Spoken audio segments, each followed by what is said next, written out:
برخلاف ہے یہ.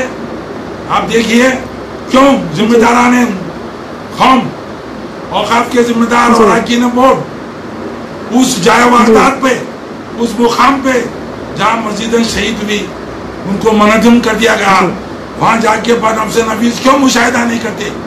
کیا وہ مقام ہمارے سے دور ہے؟ اسی شہر حیدرآباد میں ہے, ہم بھی یہیں رہتے ہیں, سارے ذمہ داران بھی یہیں رہتے ہیں. سیکرٹریٹ اور جو مسجدوں کو شہید کیا گیا وہ کسی دوسرے مقام چین میں نہیں ہے, وہ ہمارے ملک میں ہماری ریاست اور ہمارے شہر صدر مقام میں ہے. آپ دیکھیے افسوس کا مقام ہے, اتنے دن ہو گئے شہید ہو کر کسی نے بھی وہاں جانے کی ہمت نہیں کی. کیوں ہم کو وہاں پہ اجازت جانے کی اجازت نہیں ملتی؟ کیوں ان سے اجازت نہیں مانگے آپ نے سربراہ سے؟ یہ جمہوریت ہے, عوامی راج ہے, یہاں پہ ماشاءاللہ یہ ڈکٹیٹرشپ نہیں ہے. خاموش بیٹھ کے تماشا دیکھا جا رہا ہے. آج تک ان مقام پہ کیوں نہیں جایا گیا؟ وہاں پہ جانا چاہیے تھا, مشاہدہ کرنا چاہیے تھا کہ اس کو کس بے دردی سے یا تو اڑایا گیا یا ملبہ گر کر اس کو منظم کیا گیا, مگر کسی کو توفیق نہیں ہوئی. سارے لوگ گھروں میں بیٹھ کر عوام کے ووٹوں کو حاصل کر کے سارے مزے لوٹ کر جب آپ کی ذمہ داری کا کام آتا ہے آپ اس کو خاموشی اختیار کرتے ہیں. لیکن تاریخ گواہ ہے, آپ دیکھیں گے جن لوگوں نے بھی اللہ کے گھر کی تباہی کو خاموشی سے دیکھا, خیر خداوند کبھی بھی ان کے گھروں کو بھی محفوظ نہیں رکھتی. میرا یہ مطالبہ تھا کہ جہاں آج عہدوں پہ شامل ہے لوگ, حکومت کے ساتھ شامل ہے, مسلمانوں کے نام پہ بھیک میں جو بھی ہے عہدے اس پہ جو قائم ہے, مسلمان اوقاف میں ہو یا دیگر شعبے جات میں ہو, ان کو اگر تھوڑی بھی شرم ہے, تھوڑی بھی ایمانی جذبہ ہے تو وہ سارے لوگ اپنا استعفیٰ پیش کر دینا چاہیے تھا. 2 مسجدوں کی شہادت کوئی معمولی بات نہیں ہے, کوئی چھوٹی چیز نہیں ہے. سارا ہندوستان ہم پہ حیدرآباد پہ تھو کر رہا ہے اور ہم بے شرمی کی لبادہ اوڑے خاموش بیٹھے ہوئے ہیں. خالی ہاں ہوں بات چیت چل رہی ہے اور وہ سربراہ بیٹھ کر یہ بات کرتا ہے کہ یہ غلطی ہو گئی. اتنی بڑی غلطی, غیر دستوری غلطی, غیر قانونی غلطی کیسے انجام دی جاتی؟ اس کے تعلق سے سارے چیزیں سامنے آنا چاہیے. عوام میں تشویش ہے اور عوام خاموش بیٹھے بھی ہے. یہ کوئی یہ نہ سمجھے کہ عوام خاموش ہے. جس دن عوام اٹھے گی, آپ نے دیکھیے آپ جو بھی ڈکٹیٹر تھے, جن لوگوں نے بھی عوام کو بیوقوف بنایا, جن لوگوں نے بھی عوام کو ڈرایا دھمکایا, جن میں نرسمہا راؤ یا دنیا کے صدام ہو یا قذافی ہو, ان کا اثر بھی ان کو یاد رکھنا چاہیے. آج بھی وقت ہے کہ ذمہ داران قوم جو گھر گھر پہنچ کر ان سے ووٹ کی بھیک مانگتی ہے اور ان کے نام کے اوپر, ان کے نام کے طفیل میں مسلمانوں کے جو بھیک کے عہدوں پہ آج فائز بیٹھے ہوئے ہیں, جب صدر اوقاف نہیں جا رہے ہیں ان کو بھی بولنا چاہیے ووٹ کے اراکین کیا کر رہے ہیں. ایک چھوٹا معاملہ ہے یہ, 2 مسجدوں کو شہید کیا گیا. لگاتار آپ دیکھیے تشکیل تلنگانہ کے بعد مسلمانوں کے خلاف برابر کام ہوتے آ رہا ہے. ان کے کہنے میں اور کرنے میں بہت فرق ہے.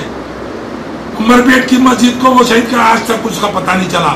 نہ 12% تحفظات کی بات ہوئی, نہ اوقاف بورڈ کو جوڈیشل پاور دیا گیا. میں کیسر صاحب سے یہ کہہ رہا ہوں کہ آپ ہوش میں آئیے. آپ نے جو مسلمانوں سے, عوام سے, سب سے جو وعدہ کیا تھا تشکیل تلنگانہ سے پہلے, ان وعدوں کو پورا کیجیے. برخلاف اس کے آپ تشکیل تلنگانہ کے بعد اپنے اہل خاندان کے ساتھ اور نرسمہا راؤ کی سمادھی کے ساتھ آپ بدکما کھیل رہے ہیں. یہ شہر ساری دنیا میں مشہور تھا. یہ شہر حیدرآباد قلی قطب شاہ کو قائم نہیں کیا, انہوں نے قائم کیا ہے. قلی قطب شاہ نے فجر کی نماز پڑھ کے اللہ کے نام پہ جس کو آباد کرنے کے لیے انہوں نے دعا کی. انہوں نے دعا یہ کی کہ یا اللہ اس شہر کو بلا لحاظ مذہب و ملت, ہندو مسلم سکھ عیسائی, تو اسے آباد کر دے. آج شہر کی حالت دیکھیے آپ. آصف جاؤ نے اس شہر کو سنبھالا, ترقی دی. یہ شہر پہلے سے ترقی یافتہ ہے. آپ آندھرا والوں کو کہتے تھے کہ آندھرا والے اس شہر کو لوٹے, یقیناً لوٹے. اوقاف کی زمینوں کو لوٹا, شہر کو لوٹا, یہاں سے کروڑپتی بن کے چلے گئے. لیکن جب سے آپ یہاں کے حکمران بنے آپ نے کیا کیا؟ آپ بھی وہی کام کر رہے ہیں.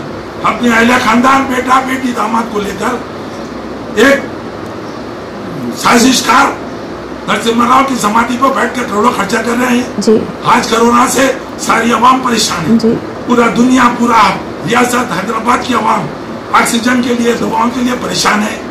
آپ دواخانوں کو تعمیر کرنا چھوڑ کے سینکڑوں کروڑ روپے سے آپ سیکریٹریٹ کو منظم کر کے ان کی وہ عمارت کو توڑ کے نئی عمارت بنا رہے ہیں.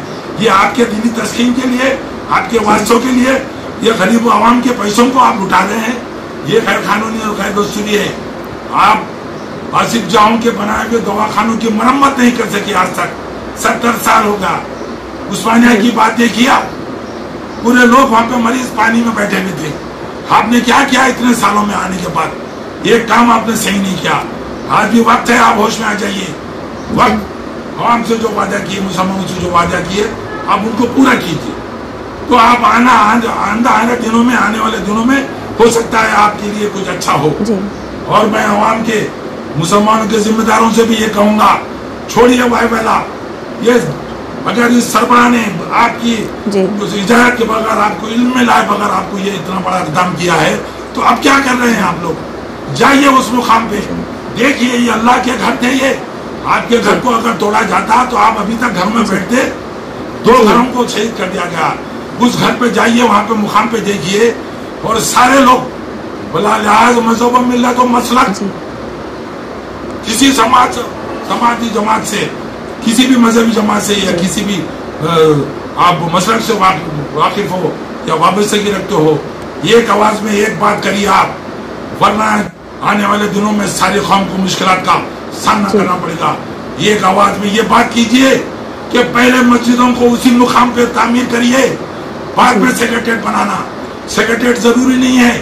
سیکریٹریٹ کی بلڈنگ بہت اچھی تھی. اس کو وہ نظام نہیں بنا تھا جس کو صفاپت محل کہا جاتا تھا صفاپت پیلس کہا جاتا تھا. آپ نظام کی بات کرتے ہیں تعریف کرتے ہیں اور ان کی عمارتوں کو منظم کرتے جا رہے ہیں. ناظرین یہ آپ ہمارے ساتھ تھے آر کے آزاد سینئر صحافی اور ان کا خیالات جو مسجدوں کو اور مندر کو شہید کیا گیا اس بارے میں. آج کی بلیٹن میں اتنا ہی. دیکھتے رہیے S24x7 جو آپ تک پہنچائے ایسی ہی سچی خبریں. خدا حافظ. جے ہند.